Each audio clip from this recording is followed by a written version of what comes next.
that they actually started making this for a restaurant in Minneapolis. Cool. Took off. Hey guys, St. Paddy's Day is here again, and there are 5.5 things you need to know about Irish whiskey. Get Dan out of here. Dan. He's distracting me. Dan's got the diet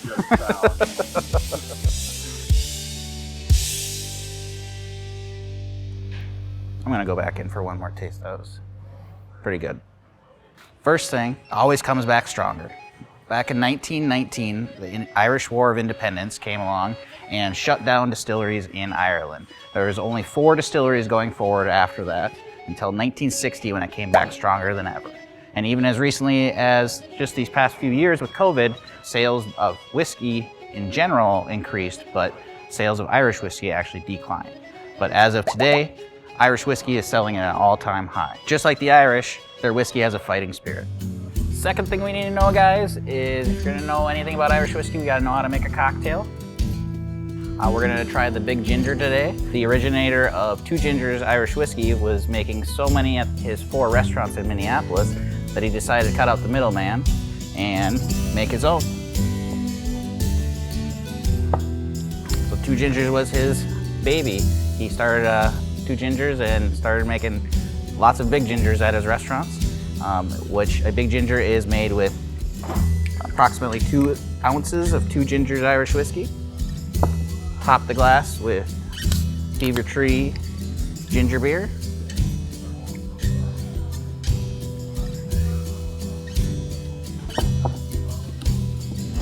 Squirt of lime.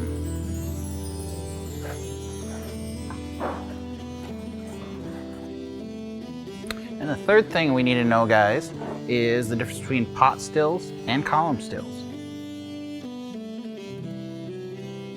Redbreast we have here is a classic pot still.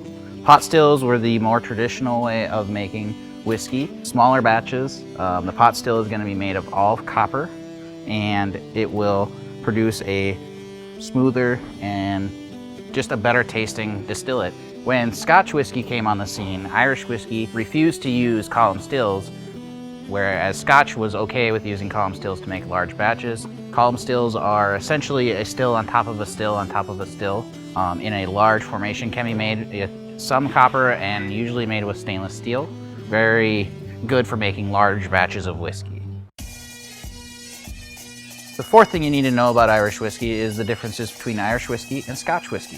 Scotch whiskey has a distinct smoky flavor that comes from the kilns that they use organic material called peat in to fire their kilns. That organic material creates a lot of smoke, imparts into the whiskey, and gives it that rich, smoky flavor.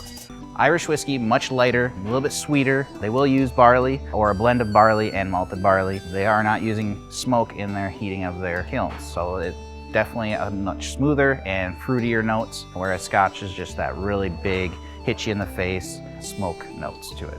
Fifth thing you need to know about Irish whiskey is aging. Typically, there's a minimum age of 4 years for Irish whiskeys. Aging it for 4 years is going to impart just a little bit less than aging something, say, like 12 years. We have Green Spot, which is 7 to 10 years, and then Jameson and Two Gingers are both aged 4 years in barrels. Some barrels that they use are typically either sherry casks or bourbon barrels, which will impart different things. Like sherry will impart a little bit of a sweetness from the wine. Bourbon's going to give you much more of that caramel notes, butterscotch notes, things like that from the barrels. First up is Two Gingers. We're going to try. As you can see, the color is a little bit light. With that 4 years aging, it's probably just going to impart just a little bit of woodiness to it. We'll give it a smell. I actually get quite a bit of sweetness on the front. A little bit of butterscotch note to it. All right, give it a sip.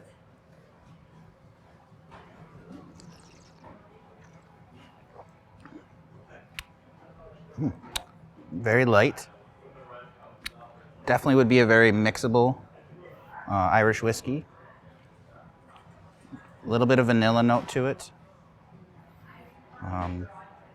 Very smooth, actually, for a 4 years aged whiskey. Typically, something that's aged minimum 4 years Not as long as a 12-year, things like that. It's gonna, usually the aging process will mellow out the whiskey. That was actually very smooth for a 4-year aged Irish whiskey. Give Jameson a little smell here. Give it a sip. Less aroma on the Jameson than the two gingers. Don't get a lot of aroma, actually. Give it a little sip.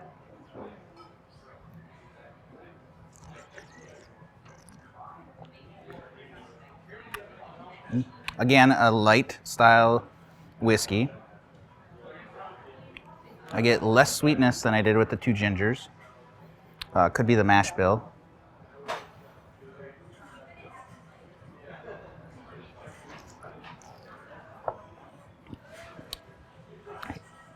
Hint of vanilla, maybe a touch of honey.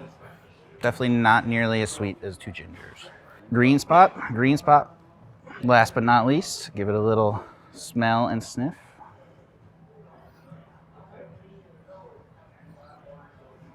I get actually a little bit of an orange peel. A little fruit note to it.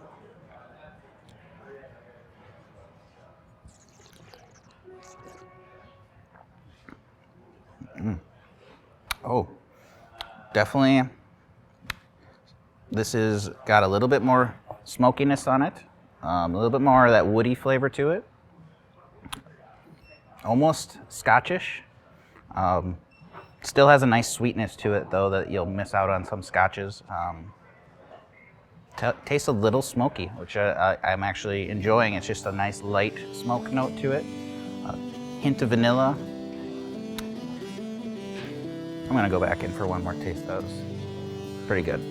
And the last thing you need to know is, what's your favorite Irish whiskey? My name's Tom. I work here at Happy Harry's, and I'd love to help you pick out your favorite Irish whiskey.